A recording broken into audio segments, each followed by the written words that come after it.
Welcome back to Workshop in the Pines. Today we're going to be taking a look at the Samsung Frame TV. This is the QN65LS03FA. It's a 65-inch frame TV. It's meant to look like a piece of art and not a giant black rectangle. Let's unbox it, get into some of the details, and we'll tell you about some of the features.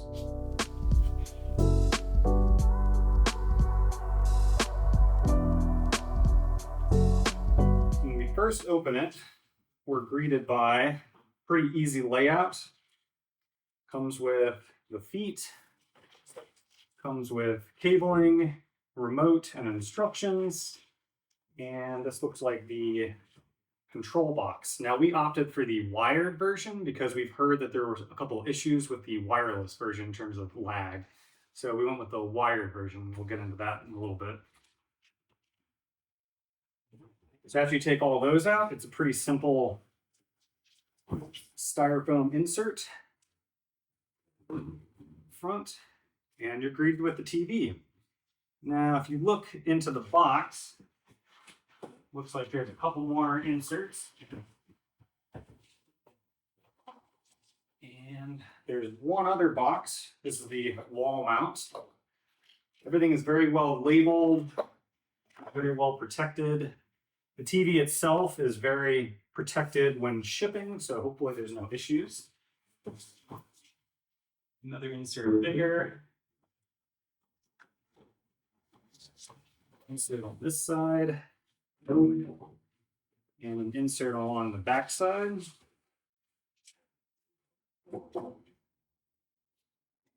Now I think what I'm going to do is I'm going to cut the front of the box open so you guys can see exactly how it's laid out.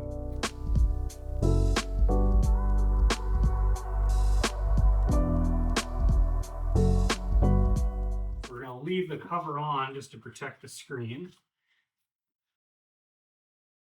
All right, so we've taken the TV out of the box and we've laid it on the ground, or you could do this on a table. We've taken the wall mount box out of the box as well, and we sort of laid everything out so that way we can see what all the parts are. Some of these aren't labeled, but these stickers, these are J. You have other parts that are labeled, F, E, A, B, K, and a few hardware. So the first step we're going to do is we're going to put these stickers J on these little squares here with the triangles facing inward. All right, for step 2, we're going to be attaching the mounting brackets. These are parts A and B, and we're also going to be using the C1. Now the C1 is the slightly shorter screw, and these are just regular standard Phillips heads. So we're going to grab 2 of these, part A and part B. Now part A is for the left side if you're looking down at the TV. So we're going to put this over on the left side. And part B is for the right side. We're going to put this over here. We're going to put a corresponding screw with each. And we're going to attach these. This is down, this is up. We're going to put this directly over the hole. We're going to take our C1 screw, the shorter one. We're going to put it right into the back. We're going to tighten this down. Wrist tight. And don't worry, there will be a little bit of slop in there, but once the way it's mounted, the tension will hold it perfectly fine. Okay, deciphering these ancient hieroglyphic instructions, I realized that there's 2 sections. There's, if you want to mount it directly flush, you follow the top row, 1, 2, 3. If you want to mount it just a little bit away from the wall, like we're doing, you follow the bottom row, 1, 2, and 3. The difference is, if you want it directly flush to the wall, you take your back, and you take your C1 screw and you go directly in. Now we're going to get rid of those, and we're going to use the spacers, which are labeled K, and we're going to use the longer screws. We're going to put the spacer in, then the bracket, then the screw.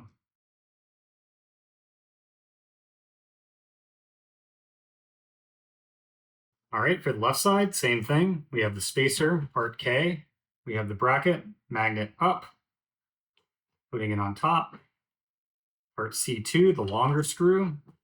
Just going to start it by hand. Making sure this is as level as you can sort of eyeball it. Tighten it down. It look like this. Okay, deciphering these hieroglyphics even more, I've determined on step 3, if you have the spacers like we do installed, we're going to combine these two foam pads together.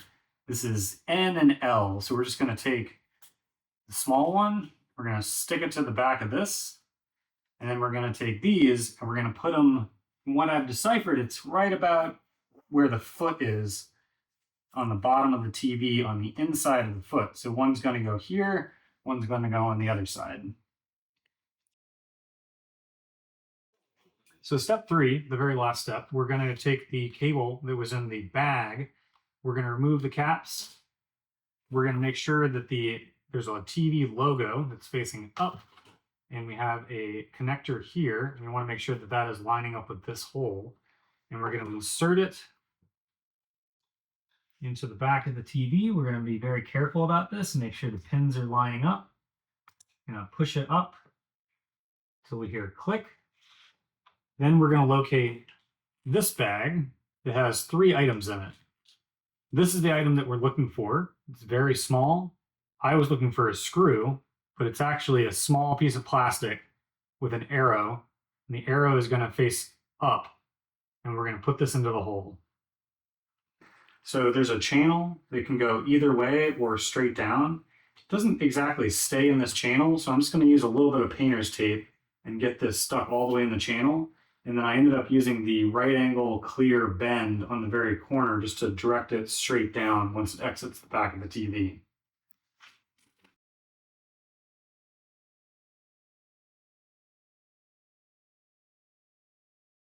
Okay, so for step 4 and 5, we're going to locate the 2 pieces of paper. There's a longer and a shorter one. T2, set that down, and then grab T1, and we're just going to line the triangles on the end of this one up with the corresponding size of your TV. So overlap it. For this one, it's 65. So we're going to put the tips of the triangles together, tip to tip, and then we're going to take some tape, and we're going to tape right in the middle of it.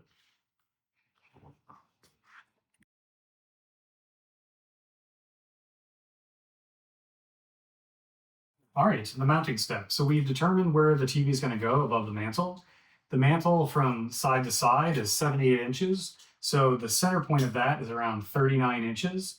And then we also determined, because we're hanging the 65-inch TV, that we need to hang the bracket at least 27 inches from the bracket to the bottom. Now we want a little bit of room at the bottom of the TV. So I've determined to hang the bracket at 32 inches. So now I'm going to take the piece of paper and we're going to hang the bracket paper at 32 inches high, and we're going to center the piece of paper with the 39-inch mark. Now from bracket to bracket, it's a 42-inch gap. So the middle of that is 21. So we're going to line up that with the center of this. And that's way too many numbers for most of us, so just follow along.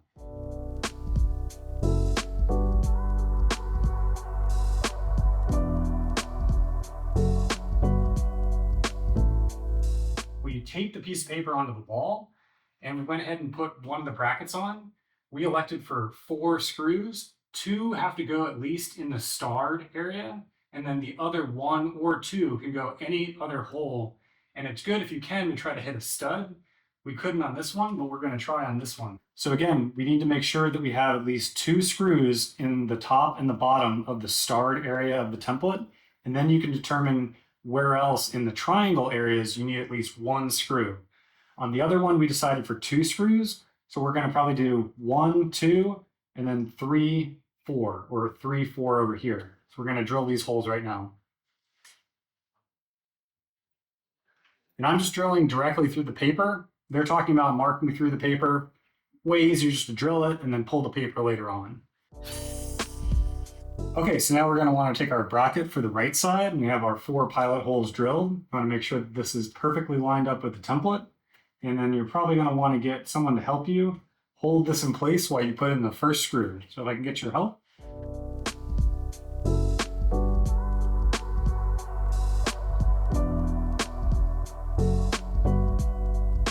All right, the final step, we're going to hang this thing. So grab your partner and let's pick this thing up.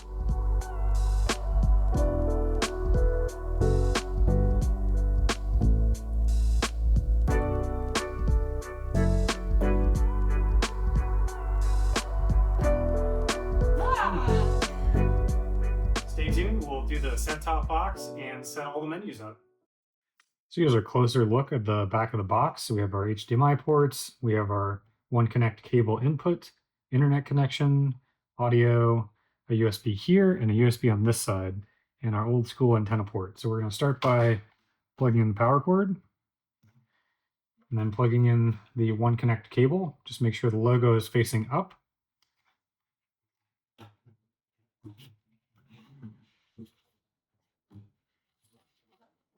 Hide all the wires. So here's the remote. It's got a little pull tab that activates the battery inside. It's pretty nice because it's got a USB charging, but it also has a solar cell on the back. So if you leave it face down like that on a table, it'll microcharge throughout the day. So let's turn it on for the first time.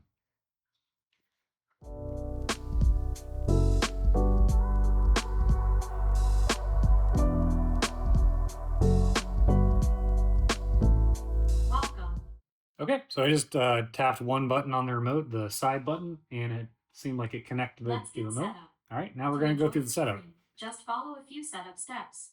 So we don't have anything connected yet. This is where you would connect your Apple TV, your Flame Stick, your other additional gaming systems through the HDMI port. We don't have anything connected, so we're just going to continue.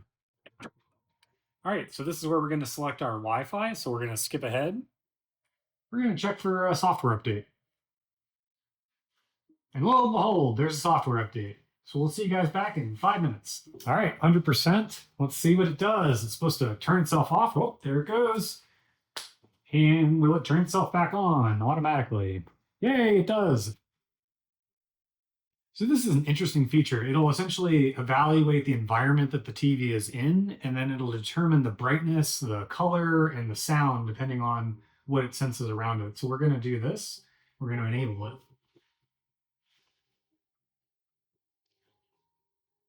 And we're going to skip some of these. Get right to the main menu.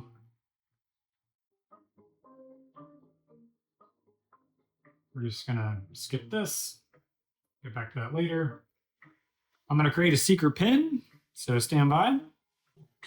So now it's going to ask you to find the service provider. So we're just going to enter your zip code in here. So in order to display art that is provided by Samsung, you need to have a membership, but you can just test out a couple of them for a couple of seconds. So we're just going to try this one out and show you how it looks. So wow, the detail it's insane. Like looking at it up close, like it literally looks like an actual painting on the TV itself. It's a very low power mode, so it's just, you can have these up.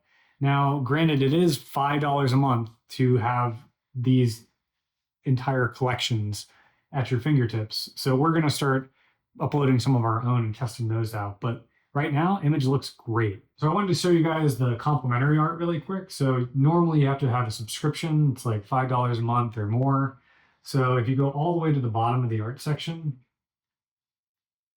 all the way to the bottom, there's a couple of these complimentary ones, a couple of easy ones, relaxation, like 9 pieces on that. So if you just want to very quickly get started and display artwork, this is the way to do it. All right, guys, final thoughts for the Frame TV 65-inch. So overall, extremely happy with this purchase. We initially got this purchase during a Black Friday deal, so it was under $1,300, which I thought was a fantastic deal for this type of a TV, being 65 inches. The main reason we got this TV is to display artwork. This is a really empty area above the fireplace and it fills a void. We elected for the cable version, which I am very happy about. The connectivity is lightning fast. It's responsive. The set-top box is very easy to hide out of the way. I really do like this remote. It's pretty intuitive. It's got a couple of quick smart options for apps. There's also options to do it on your phone, which is a little bit tricky to get into initially, but overall it's very good. I highly recommend this TV. I'd say this one is a buy for us. 1 year from now, we'll do a year-end review. You've been watching Workshop of the Pines. Don't forget to like, follow, and subscribe for more content. We'll see you guys later.